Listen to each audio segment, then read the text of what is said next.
Damos continuidade aqui num tema muito importante, né?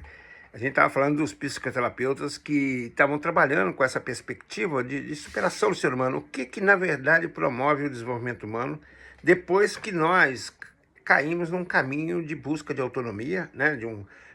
É um projeto humano, onde a gente ainda está no meio, né? E a gente tinha falado de Maslow e o Viktor Frankl, da logoterapia, que foi aluno de Freud, ele discordava do mestre quanto ao senso de significação da existência humana para além da limitada dinâmica psicossexual, né?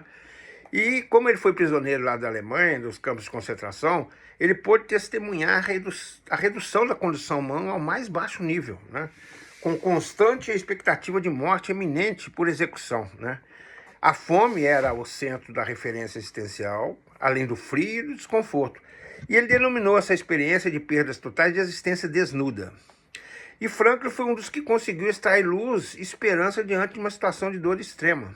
Foi um sobrevivente, antes de ter sido um teórico sobre a sobrevivência, que possibilitou postular o mistério dos sobreviventes como evidência à força do nous, do espírito, né? Do espírito humano, ou logos, né? Como uma dimensão de vida que se coloca acima da alma e do ego. Eu acho que é importante isso. A gente trabalhou com a perspectiva da trimembração, né?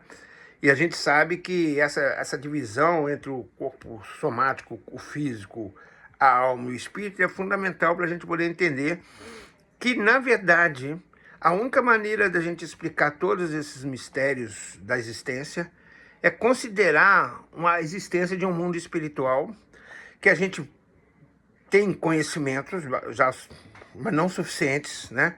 Eu acho que o ser humano caminha para compreender o mundo espiritual, e essa é a hipótese que eu considero mais viável, né?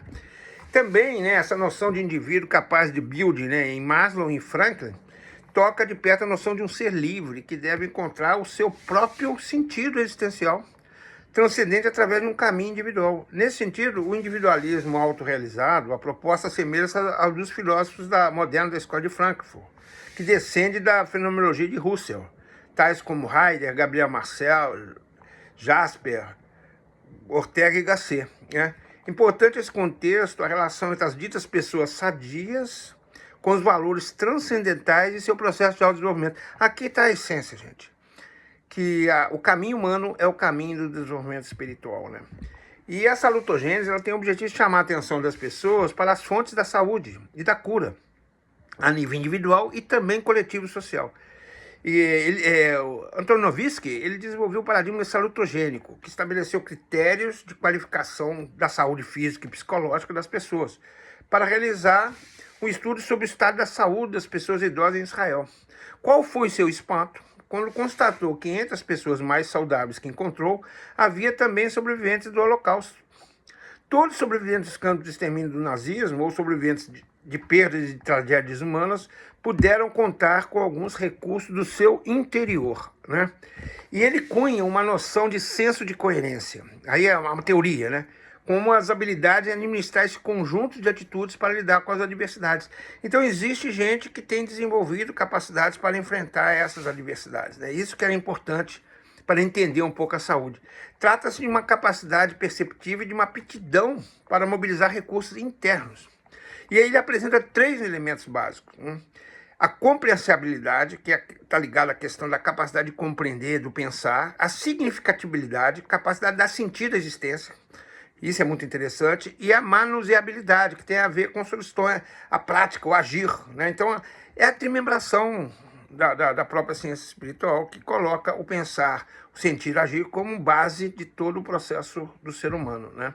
E esse paradigma da salutogênese contém a possibilidade de recuperar esse aspecto também da medicina ampla, a visão do ser humano numa perspectiva integral, que é o nosso curso, né?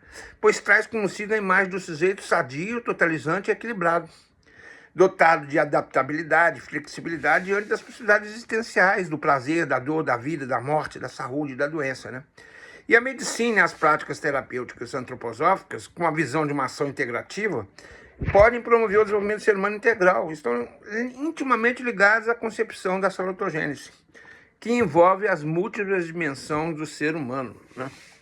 Os gregos, antigamente, eles acreditavam que o sujeito sadio é aquele que vive e exercita a arte de bem viver, que obtém uma harmonia entre si mesmo e o universo. onde o cuidado do corpo é inseparável do cuidado da alma e do espírito. A partir do cristianismo, a noção do sujeito dado foi transposta para a noção do sujeito santo, e a noção do sujeito fraco transporta para a noção do sujeito pecador. A ignorância, a ausência de conhecimento, passou a ser um desvio de um ideal de virtude, um pecado. Armartia, em grego, significa falta de moral. Houve um tempo em que a medicina e a filosofia se complementavam, como também a histórica relação com os sacerdotes. A medicina é, antes de tudo, um ato de amor interindividual à humanidade. É do interesse do sujeito pelo que ocorre com o outro e sua vida que nasce a medicina. Aí a gente pode perguntar, e a educação? Qual a educação realmente que possa promover o desenvolvimento sadio do ser humano, né? É interessante verificar que na história da educação, as propostas pedagógicas sempre tiveram em base uma predominância dos aspectos corporais, anímicos ou espirituais. A educação integral de Pestalozzi, que viveu no século XIX, no final do século XVIII, que nasce do século XIX, já falava da educação da cabeça, intelectual, do coração e das mãos.